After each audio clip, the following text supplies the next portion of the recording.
நாட்டையே உலுக்கி போட்ட தர்மஸ்தலா தொடர் கொலை வழக்குகள் சம்பந்தமாக எஸ்ஐடி தன்னுடைய விசாரணை அறிக்கையை தாக்கல் செய்திருக்கிறார்கள். இது மிகப்பெரிய அதிர்வலைகளை உருவாக்கி இருக்கிறது. இந்த தொடர் கொலைகளுக்கு காரணம் யார் என்கிற உண்மையை வெளிச்சத்திற்கு கொண்டு வாருங்கள் என்று யார் போராடி கொண்டிருந்தார்களோ அந்த நபர்களையே எஸ்ஐடி குற்றவாளிகளாக மாற்றி இருக்கிறது. அது மட்டுமல்ல, விசாரணைக்கு அழைக்கப்பட்ட அந்த நபர்கள் துன்புறுத்தப்பட்டிருக்கிறார்கள், அச்சுறுத்தப்பட்டிருக்கிறார்கள், தாக்கப்பட்டிருக்கிறார்கள் என்கிற புகார்கள் எழுந்திருக்கிறது.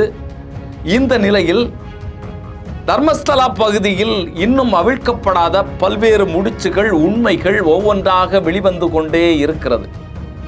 உண்மையில் எஸ்ஐடி தன்னுடைய அறிக்கையில் என்ன சொன்னது, உண்மை நிலவரம் என்ன, நாளைக்கு என்ன இதில் நடக்கக்கூடும் அப்படிங்கிறது தான் இந்த காணொலியில் நம்ம பார்க்க போகிறோம். இந்த தர்மஸ்தலா குறித்து சின்ன ஒரு முன்னோட்டம் மட்டும். 2012 முதல் தர்மஸ்தலா பகுதியில் மிகப்பெரிய போராட்டங்கள் வெடித்தது. தர்மஸ்தலா பகுதியில் பெண்கள் கடத்தப்பட்டு கொல்லப்படுகிறார்கள். வெளியூர்லேருந்து இங்கே தங்கி இருக்கக்கூடிய பெண்களை கடத்தி ஒரு கும்பல் கொலை பண்ணுது. அதற்கும் இந்த தர்மஸ்தலா கோயிலுக்கும் சம்பந்தம் இருக்கிறது, இந்த நிர்வாகிகளுக்கும் சம்பந்தம் இருக்கிறது அப்படின்னு சொல்லி மிகப்பெரிய குற்றச்சாட்டை எழுப்பி இதில் உண்மையை கொண்டு வரணும் அப்படின்னு சொல்லி, அப்படி இருக்கும்போது இதை குறித்தான வீடியோக்கள், இங்கே என்ன நடக்கிறது, இந்த மர்மத்திற்கான பின்னணி என்ன, கொலைகளுக்கான பின்னணி என்ன அப்படிங்கிறத வெளிப்படுத்தும் விதமாக யூடியூப் சேனல்களில் பேட்டிகள் வெளிவந்து அதிர்ச்சிக்குள்ளாக்குச்சு.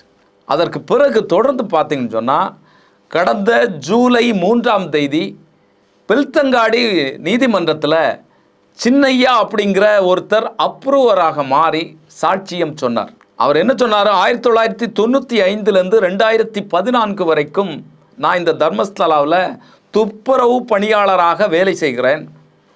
நூற்றுக்கணக்கான உடல்களை நான் புதைச்சிருக்கேன், சில உடல்களை எரிச்சிருக்கிறேன்.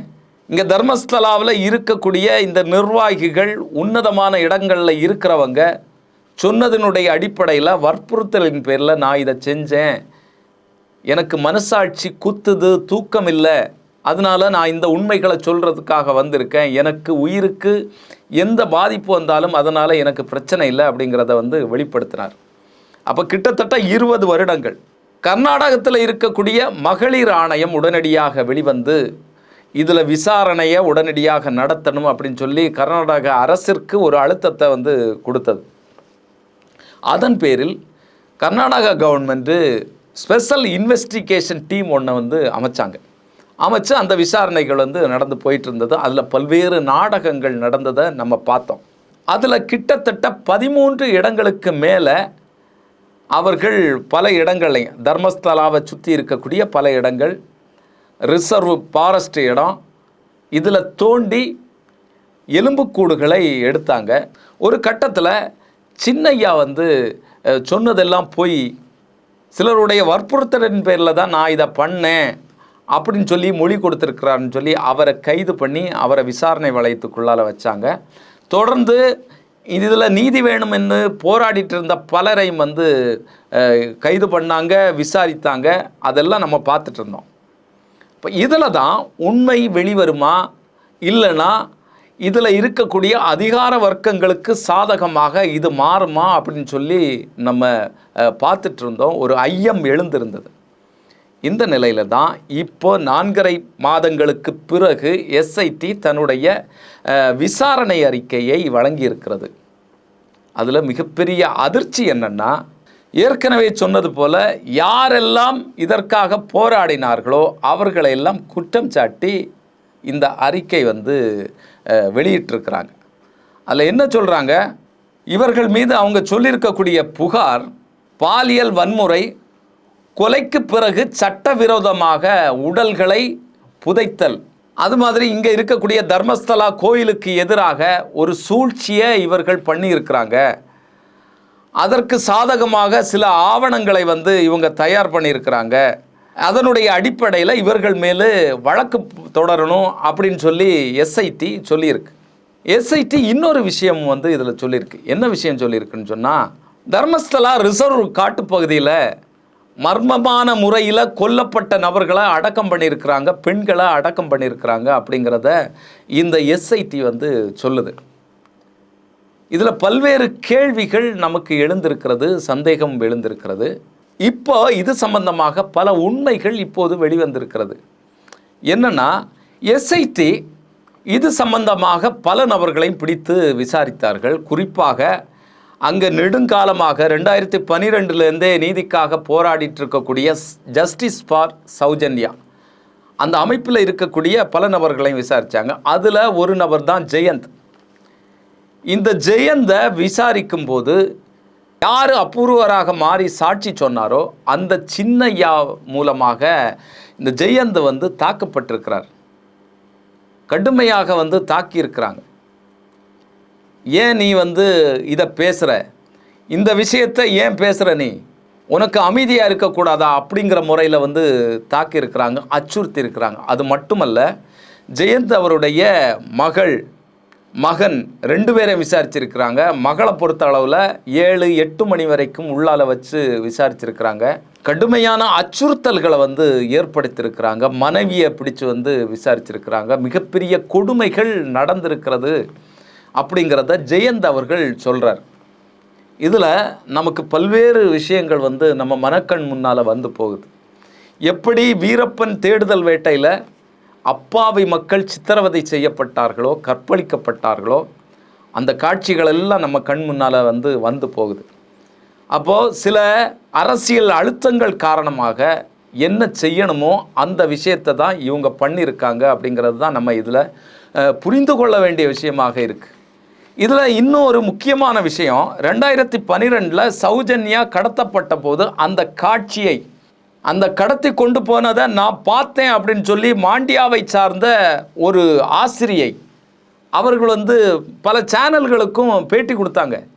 என்னட்ட விசாரிங்க, நான் சொல்கிறதுக்கு தயாராக இருக்கிறேன் அப்படின்னு சொல்லி அவங்க சொன்னாங்க. கிட்டத்தட்ட தர்மஸ்தலாவிலேருந்து 350 கிலோமீட்டர் தூரத்தில் உள்ளவங்க அந்த நபரை கூப்பிட்டு விசாரிச்சிருக்கிறாங்க. அந்த நபரை எப்படின்னா கூப்பிடுவாங்களாம். கூப்பிட்டுட்டு வந்த உடனே இல்லை இன்றைக்கு தேவையில்லை, நீங்கள் கிளம்புங்க, இன்னொரு நாள் நாங்கள் அவங்க கூப்பிட்றோம் அப்படின்னு சொல்லி விடுவாங்களாம். இப்படி பல முறை. இந்த வயசான காலத்தில் உனக்கு ஏன் இந்த வேலை, நீ ஒழுங்கு மரியாதையாக இருக்கணும், இந்த விஷயங்கள் எல்லாம் வெளியில் பேசிகிட்டு இருக்கக்கூடாது அப்படிங்கிற அச்சுறுத்தலை எஸ்ஐடி அவர்கள் மேலே இது பண்ணியிருக்கிறான். அப்போ இவர்களுடைய நோக்கம் இதில் உண்மையை வெளிக்கொண்டு வரணும் அப்படிங்கிறது இல்லை. இதில் யார் யார் இந்த அச்சுறுத்தலை எனக்கு பண்ணாங்க, மிரட்டினாங்க அப்படிங்கிறத அந்த பெண் ஆசிரியை சொல்லியிருக்கிறாங்க. எஸ்பி சைமன், மஞ்சுநாத் கவுடா அப்படிங்கிற இன்ஸ்பெக்டர், மஞ்சுநாதா டிஎம் அப்படிங்கிற இன்னொரு அதிகாரி. இதில் இந்த மஞ்சுநாதா கவுடா அப்படிங்கிற இன்ஸ்பெக்டர் இருக்கார்ல, அவருக்கு இப்போ பதவி உயர்வு கொடுத்துருக்குறாங்க. எதற்காக இந்த பதவி உயர்வு கொடுக்கப்பட்டது அப்படின்னு பல கேள்விகள் நமக்கு எழலாம். ஏன்னா கேஸ் போயிட்டுருக்கு, இதில் ஒரு முடிவும் வரல. இதில் ஏதாவது அச்சீவ் பண்ணாதான் இந்த அதிகாரிகளுக்கு அடுத்த லெவலாக பதவி உயர்வுகள் கொடுப்பாங்க. இது வழக்கமாக உள்ளது. எதற்காக கொடுக்கப்பட்டதுன்னு சொன்னால், இந்த சின்னையாவை அப்ரூவராக மாற்றினது இந்த நபர் தான். மிரட்டி அவரை வீடியோ எடுத்து வெளியிட்டது இந்த மஞ்சுநாத் கவுடா அப்படிங்கிற இன்ஸ்பெக்டர் தான். அதற்கு பிராயச்சித்தமாக இவருக்கு சர்க்கிள் இன்ஸ்பெக்டராக பதவி உயர்வு கொடுத்துருக்குறாங்க. அப்போ இந்த 3 நபர்கள் தான் இவர்களை அச்சுறுத்திருக்கிறாங்க அப்படிங்கிற தகவல்கள்லாம் வெளியாகி இருக்கு. சின்னையா உட்பட 6 நபர்களை குற்றவாளிகளாக இவங்க சுட்டி காட்டுறாங்க. அதில் கிரீஷ் மட்டன்னவர், மகேஷ் ரெட்டி திரிம்ரோலி, ஜெயந்த், விட்டல் கவுடா, அனன்யா பட். இந்த அனன்யா பட் யார் அப்படிங்கிறது நமக்கு தெரியும். அனன்யா பட் சுஜாதா பட்டினுடைய அம்மா. இந்த மருத்துவக் கல்லூரி மாணவி இங்கே தான் கொலை செய்யப்பட்டா, அந்த பிள்ளையுடைய எலும்பு தொண்டையாது தாங்கன்னு சொல்லி ஒருத்தங்க கேட்டுட்டு இருந்தாங்கல்ல, அந்த பெண்மணி தான் இவங்க. அதில் பல்வேறு விஷயங்கள், குழப்பங்கள்லாம் பேசப்பட்டது. அது மாதிரி விட்டல் கவுடாவை பொறுத்தளவில் சௌஜன்யாவினுடைய மாமா, அவர் தான் கடைசியில் கோர்ட்டில் போய் நிற்கிறாரு.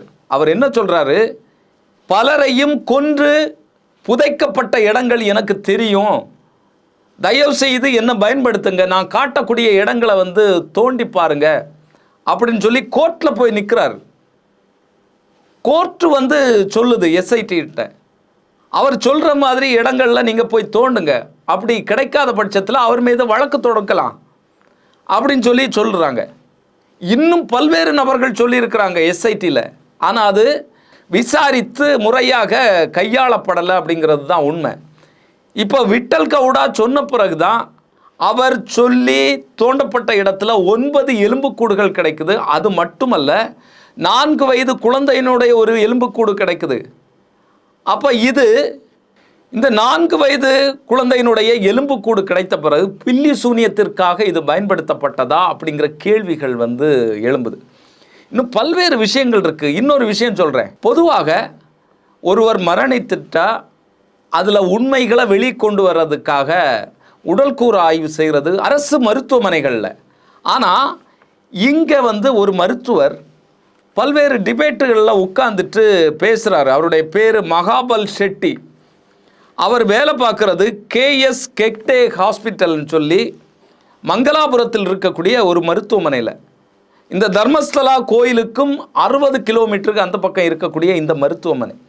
இந்த மருத்துவமனையில் இருக்கக்கூடிய மகாபல் ஷெட்டி என்ன சொல்கிறாருன்னு சொன்னால், பல்வேறு நபர்களை நான் உடல்கூறு ஆய்வு செய்து அடக்கம் பண்ணியிருக்கேன்.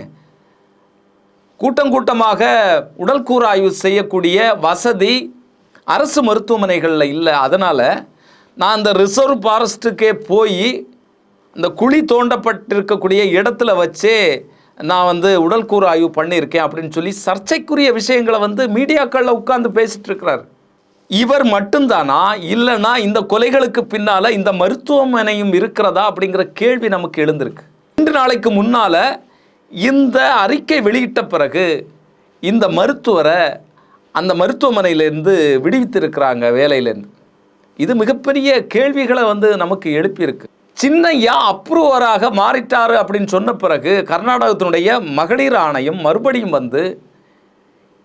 இங்கே பெண்கள் இறந்து போயிருக்கிறாங்க, அது எப்படி இறந்து போனார்கள், காணாமல் போனவங்க எப்படி காணாமல் போனாங்க அப்படிங்கிற கேள்விகளை முன் வச்சாங்க. அதைத்தான் நீங்கள் சொல்லணும் அப்படின்னு சொல்லி அவங்க கேட்டுக்கொண்டாங்க. இந்த எஸ்ஐடி ஆரம்பித்த பிறகு கர்நாடகத்தில் மட்டுமே தர்மஸ்தலாவுக்கு இறந்து போன பெண்களுடைய எண்ணிக்கை 74. இது கேஸ் பதியப்பட்டது. கர்நாடகத்தில் இருக்கக்கூடிய பல காவல் நிலையங்களையும் பதியப்பட்ட வழக்குகள். இதற்கு என்ன பதில் எஸ்ஐடி சொல்லுது அப்படிங்கிற கேள்விகள் எழும்பியிருக்கு. இவர்கள் என்ன ஆனார்கள், எப்படி கொல்லப்பட்டார்கள், உயிரோடு இருக்காங்களா இல்லையா? இது தவிர கர்நாடகா, தெலுங்கானா, ஆந்திரா பகுதிகளிலிருந்து இந்த கோயில்களுக்கு வந்திருக்கிறாங்க. அது மாதிரி தர்மஸ்தலாவில் கொல்லப்பட்ட ஆண்களுடைய லிஸ்ட் தனி. இங்கே கொல்லப்பட்ட பல ஆண்களும் அவங்க இந்த ஆற்றில் அடித்து போய் கொல்லப்பட்டார்கள், இறந்து போனாங்க, தண்ணீரில் மூழ்கி இறந்து போனாங்க இப்படின்னு சொல்லி அந்த கேஸை முடிக்கக்கூடிய வேலைகளை பண்ணிட்டு இருக்கிறாங்க. இன்னொரு முக்கியமான விஷயம் இருக்குது. இதில் தோண்டி எடுக்கப்பட்ட எலும்புக்கூடுகள் கிட்டத்தட்ட 35. இந்த எலும்புக்கூடுகளை பரிசோதனை செய்வதற்காக டெஸ்ட் பண்ணுறதுக்காக அனுப்பியிருக்காங்க. அந்த ஃபாரன்சிக் ரிப்போர்ட் எல்லாம் இதுவரைக்கும் வரல. எஸ்ஐடி அதை பற்றி எந்த மூச்சும் விடலை. அப்போ ஏன் இந்த கள்ள மௌனத்தை எஸ்ஐடி இங்கே வெளிப்படுத்திட்டு இருக்கு அப்படிங்கிற மிகப்பெரிய கேள்விகள் எழுந்திருக்கு. உண்மையை கண்டுபிடிச்சு சொல்ல வேண்டியது எஸ்ஐடியினுடைய கடமை. அதற்காகத்தான் இந்த எஸ்ஐடி நிறுவப்பட்டிருக்கு. ஆனால் இந்த எஸ்ஐடி தர்மஸ்தலாவினுடைய அதிமுக்கியஸ்தர்களை காப்பாற்றக்கூடிய வேலையை இது பண்ணியிருக்கு அப்படிங்கிறதான் நமக்கு தெளிவாக தெரியக்கூடியது. யார் இதற்காக போராடினாங்களோ அவர்கள் மீது வழக்கு போடுறாங்க. அப்போ எந்த அளவுக்கு தலைகீழாக இதெல்லாம் போயிட்டுருக்கு அப்படிங்கிறது தான் இதில் தெளிவாக இருக்குது. இன்னும் இது கோர்ட்டில் விசாரணைக்கு வரும். இந்த விசாரணை அறிக்கைங்கிறது முழுமையான அறிக்கை இல்லை, இது பாதி அறிக்கை, முழுமை பெறாத அறிக்கை. இதில் தொடர்ந்து என்னென்ன நடக்கப் போகிறது, நீதிமன்றத்தில் இதை எதிர்த்து நீதிக்காக வாதாடுகிறவர்கள் என்ன முன்வைக்கப் போகிறார்கள், என்ன கேள்விகள் அவர்கள் எழுப்பப் போகிறார்கள் என்பதை பொறுத்து தான் அடுத்த கட்ட நகர்வு என்னவாக இருக்கும் அப்படிங்கிறது இதில் தெரியும். ஆனாலும் உண்மையை மூடி மறைப்பதற்கான எல்லா வேலைகளும் இதில் நடந்து கொண்டிருக்கிறது அப்படிங்கிறது தான் யதார்த்தம். வரக்கூடிய நாட்களில் என்ன நடக்கு அப்படிங்கிறத நம்ம பொறுத்திருந்து தான் பார்க்க வேண்டியது இருக்குது. இன்னொரு காணொலியில் சந்திக்கும் வரை நன்றி, வணக்கம்.